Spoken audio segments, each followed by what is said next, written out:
So my mentor, Dino Scarlo, when he was teaching me, there was a lot of stuff that he showed me which he felt from his experience working in places like Billingsgate Fish Market and coming up through the era where world of sport was starting to collapse and people were starting to question it, that the kind of wrestling that he did had to look believable, and if somebody said show me, it had to feel believable. Okay. On top of that, also being a good villain, which he was, is all about control. So when you're working heel, there's no point trying to be a strong, believable heel if you can't control anything. If you can't control your opponent, you're not going to look like you're in control of him, even if we're just pretending. And if you've never been in a situation in your life where you've had ultimate control over everything, you're not going to be able to be a good bad guy. It's that simple. You can be 17, you can come out and pretend, oh, I hate the world and look at me, aren't I cool? But that's such a generic bad guy that it's not actually bad. Adults will look at it and kind of go, oh. Yeah, that's what happens. To be a bad guy, you have to be a man, or you have to have had some form of control. So when I teach people, a lot of the stuff I do, I teach them proper control to a point within the confines of pro wrestling. Okay? So if I want to try and get control of him, and I don't know if he knows how to lock up, and I don't know if he's got his own ideas, what I'm going to try and do is find a way to get him in a position I want him to, but do it in a way that I know he can do. So if I go, what's the first thing you're going to think?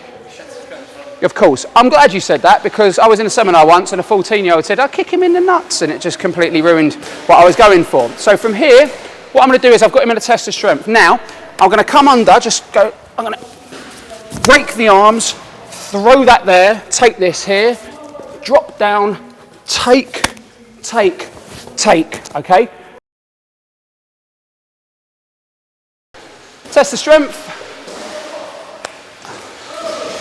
You got it? Okay, now your elbows are going to go on the inside and then over here, and as you start to put pressure, you're going to break the fingers with your hand. Not actually break the fingers, by the way, just so you know that. All right, so again, on the inside, you're going to push down, and as you do that, your arms are going to go inside, hands on the chest. So push that there, and then throw up and down. You want to do it in one fluid motion. You don't want to overdo it. Just bring it down to the inside of the elbow, push it over and onto the shoulder. And once you've got that there, again, remember that's the part that you want, just here. You want to be able to see that part stretched. Okay, so number one, do that to number two. Follow me. I'll give me 1 second. Okay, so you're going to put the hands on the chest, push it out, then move the elbow, move the arm to the inside of the elbow, flick it over, and straight onto the shoulder socket there. There you go.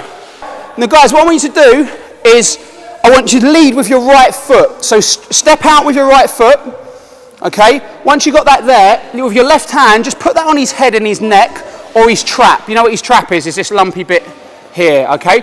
Put that there. Now once you've got that control, start sliding. Actually, let me turn around this way, actually, is that?